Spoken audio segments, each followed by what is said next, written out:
Bonjour, c'est la quotidienne condensée des numériques. Je vous rappelle l'essentiel de l'actu tech en quelques minutes.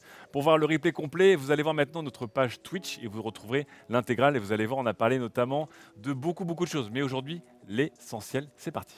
On commence avec Philips qui a présenté sa nouvelle gamme de téléviseurs OLED. Et bonne nouvelle, déjà ils adoptent la nouvelle dalle LG, un peu comme tous les petits copains, mais surtout ils adoptent enfin le HDMI 2.1 qui était présent sur les concurrents, notamment Sony et LG, et qui va enfin permettre à nous, les joueurs de jeux vidéo, de jouer en 4K 120 fps avec un taux de rafraîchissement variable. Ça, c'est bien. L'autre truc aussi, c'est qu'évidemment, cette nouvelle dalle offre à Philips écoutez, plus de luminosité en SDR comme en HDR et on garde ensuite les spécificités de la marque, c'est-à-dire une barre de son intégrée de chez Bowers Wilkins et surtout bien sûr le fameux éclairage Ambilight qui vous permettra de transformer votre mur de salon en discothèque.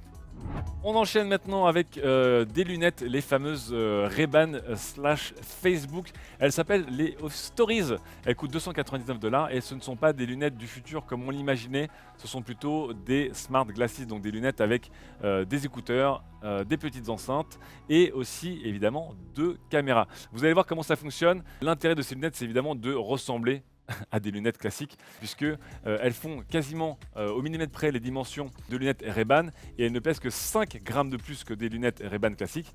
Le tout pour évidemment des produits qui embarquent un socle Qualcomm, deux caméras, deux LED et des petites enceintes. Donc vous pourrez évidemment prendre des photos, le tout en passant par les solutions de Facebook. Et évidemment, dès qu'on parle de Facebook, parce que là on a plutôt vu le produit de Ray-Ban, c'est aussi la grande inquiétude. Est-ce que votre vie privée sera respectée par Facebook?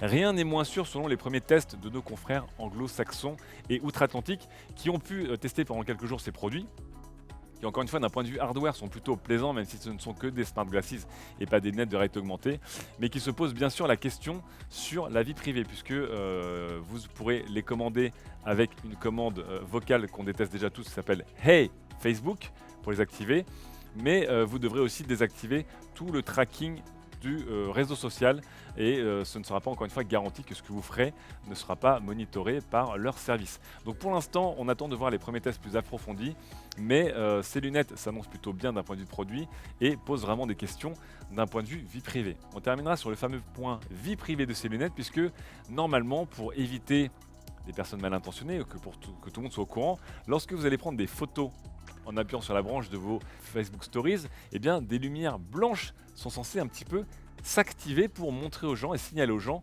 que vous prenez des photos. Ces lumières blanches se trouvent en fait juste là, je vais vous montrer, sur le côté de l'appareil photo et servent pas de flash mais d'avertisseur pour éviter évidemment que des gens s'amusent à prendre des photos sans que les autres les voient. Le problème c'est qu'évidemment, une journaliste américaine qui a pu tester ces lunettes, eh bien, elle a pu remarquer qu'il suffit de mettre du scotch ou un ruban ou une matière noire sur ces lumières pour les cacher. Ça ne change absolument rien au fonctionnement des lunettes qui ne s'arrêteront pas de prendre des photos. C'est juste qu'officiellement, un responsable de chez Facebook a dit que c'était pas en accord avec les conditions d'utilisation. Voilà, ils auront prévenu, mais c'est tout. On continue avec les réseaux sociaux et ce coup-ci, on quitte Facebook et le futur et on arrive au présent de Twitter. Twitter, je vous le dis, tous les jours dans cette quotidienne condensée, une nouveauté Twitter. Aujourd'hui, qu'est-ce qu'on a? Eh bien, on a le plus important, un label pour les bots. Tout comme on a un label pour les personnalités sur Twitter, et bien désormais vous pourrez savoir si le compte que vous suivez ou le tweet que vous avez fait, que vous avez lu, pardon, a été généré par un bot.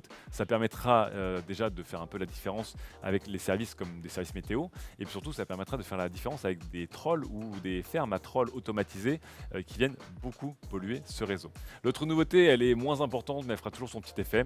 C'est ce coup-ci Twitter qui s'amuse à copier Facebook et bientôt on pourra faire plus que liker un message, on pourra mettre une emoji dessus. Incroyable. Bienvenue en 2015 les mecs. Passons maintenant à Apple et c'est toujours pas fini avec Epic. Je vous rappelle que les deux géants sont fâchés et que pour l'instant Epic en fait a perdu son compte de développeur sur l'App Store dans le cadre du procès où il force en tout cas Apple à ouvrir leurs possibilités de paiement. Et bien c'est en train d'arriver. Je vous rappelle qu'en Corée et au Japon, si vous suivez cette émission, les gouvernements ont passé des amendements pour obliger Apple et Google à laisser d'autres moyens de paiement que les leurs à disposition des développeurs. Et donc c'est sur ces résultats encourageants qu'Epic a demandé formellement via un tweet à Apple de les réintégrer dans l'App Store en disant qu'ils doivent se soumettre à la loi coréenne maintenant et donc remettre Fortnite dans iOS et aussi permettre aux gens d'acheter leur petite skin Fortnite via le Store Epic s'ils le veulent. Ce à quoi Apple a répondu, pour la faire vite, non. Voilà, non. C'est-à-dire qu'en fait, Apple n'a aucune obligation de réintégrer Epic dans l'App Store. Ils devront peut-être se soumettre à l'idée de laisser des développeurs utiliser d'autres moyens d'application que le leur, mais pour cela, il faut que les développeurs soient dans l'App Store. Et ça, c'est Apple qui choisit et aucune loi ne peut leur forcer à remettre Epic là-dedans. Donc, dans la guerre du plus têtu, Epic est pas mal, Apple est encore un cran au-dessus.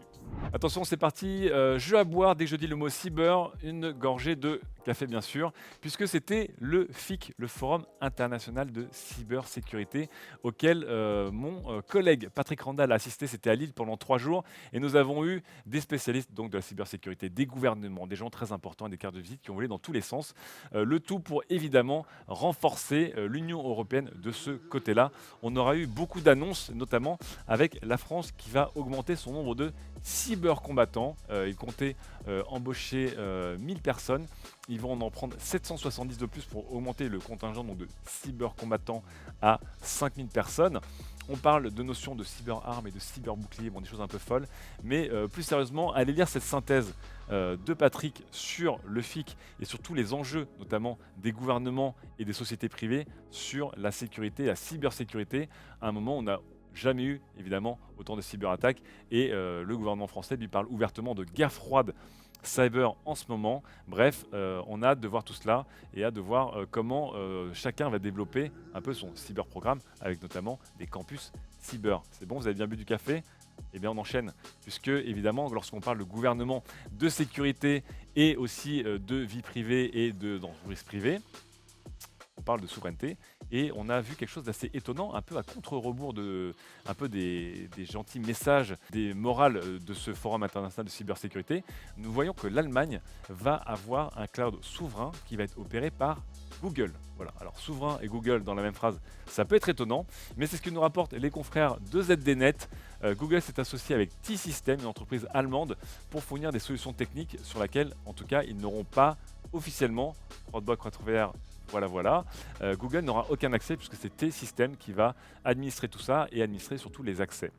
C'est quand même étonnant, justement, à un moment où la plupart des gouvernements européens et l'Union européenne veulent sortir de l'influence et de la dépendance aux GAFAM et à leurs solutions, de voir l'Allemagne faire appel, même indirectement, à Google pour faire sa solution. En tout cas, le Pentagone, lui, ne s'arrête pas et les États-Unis ne s'arrêtent pas, en tout cas, de faire appel aux entreprises américaines. Il y a eu le projet Raven dont je vous avais parlé il y a quelques jours. Voici le projet Maven qui, lui, est là pour renforcer les solutions déjà existantes du Pentagone. Un contrat à 50 millions de dollars sur lequel se battent évidemment Microsoft et Amazon, parce qu'en ce moment, entre Microsoft, Amazon et le Pentagone, c'est un peu un triangle amoureux avec beaucoup de sel et quelqu'un qui tient la chandelle, je ne vous dirai pas qui. Mais en tout cas, ça nous permet aussi de nous rendre compte que ce nombre de contrats et ce mélange entre privé et public est évidemment un jackpot, et notamment pour les géants de la tech. On a un article de chez Vice qui revient un peu sur l'explosion des budgets du gouvernement américain avec les géants de la tech et notamment Amazon, Microsoft, Google, Facebook et Twitter, avec des budgets qui ont atteint jusqu'à 50 milliards de dollars en moins de 20 ans, qui ont été attribués aux principaux géants de la tech pour des contrats de solutions technologiques, des produits aussi, du hardware, de la médiatisation, mais c'était vraiment le jackpot pour la tech.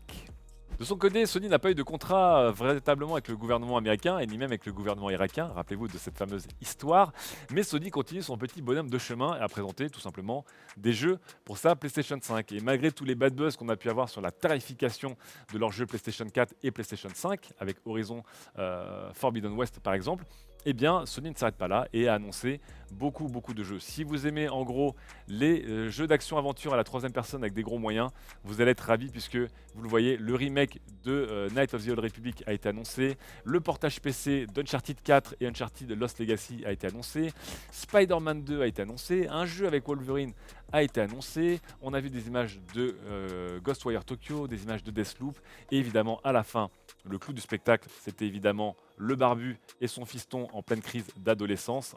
C'était évidemment God of War Ragnarok qui s'est enfin montré. Et pour un jeu PlayStation 4, PlayStation 5, c'est toujours aussi beau. Et on verra en tout cas ce que vaudra la crise d'adolescence d'Atreus face à la parentalité extrêmement Pascal le grand frère de Kratos. Passons maintenant au transport avec un produit vélo qui a été un coup de cœur pour moi. C'est la marque Redshift Sport, qui est là depuis un petit bout de temps, qui vient de lancer un Kickstarter pour des nouvelles pédales lumineuses. Vous allez voir, c'est très intéressant. Ce sont deux lumières qui rentrent dans des pédales dédiées et qui permettent d'être beaucoup plus visibles parce que la lumière devient mobile et qu'elle fait notamment un cercle et qu'elle éclaire la route. Ce système très ingénieux, eh bien, ce sont donc deux bâtons lumineux qui viennent s'insérer dans la pédale de manière aimantée. Voilà. Et très intelligemment, ils vont s'allumer et s'éteindre automatiquement s'ils sentent la présence d'un pied sur la pédale. Et ils vont aussi changer de luminosité, évidemment, si la pédale se retourne à 180 degrés. Et la pédale bleue, la lumière blanche deviendra évidemment une lumière rouge. Intéressant aussi, ces bâtonnets de lumière peuvent être accrochés autre part que dans la pédale dédiée. Vous pouvez les mettre évidemment sur l'avant du vélo ou sur l'arrière du cadre du vélo, ou même les accrocher évidemment à votre sac à dos. Donc ça s'appelle les Arclight de chez Redshift. C'est en Kickstarter actuellement, ça vaut 99 $. Et oui, j'ai dépensé 99 $. Qu'est-ce que vous voulez que je vous dise? On termine enfin sur des images impressionnantes de voitures. C'est la Tesla Model S Plaid qui s'est frotté sur le fameux circuit de Nürburgring. Je vous rappelle, c'est un circuit qui est devenu un peu le benchmark des voitures et elle a battu le record du monde de tour de circuit pour une voiture de production sans aucune modification. Donc évidemment, Elon Musk est très content, Porsche va revenir à l'attaque. Ça nous permet de parler plus généralement aussi de voitures puisque je vous rappelle que l'émission d'aujourd'hui, le live d'aujourd'hui était consacré à l'automobile. Éric Fontaine et Aurélien Piot, mes collègues de la voiture, sont venus sur ce plateau pour discuter avec vous, répondre à vos questions, vous dire quels étaient leurs coups de cœur et leurs coups de gueule du salon de Munich. Vous parlez aussi de toutes les nouvelles tendances de la voiture, les tendances de fond, la marche forcée vers l'électrification en Europe, l'arrivée des constructeurs chinois. On vous invite à voir tout cela sur le replay complet sur Twitch. En attendant, moi je vous laisse passer un bon week-end et on se retrouve dès lundi pour une quotidienne condensée. Ciao!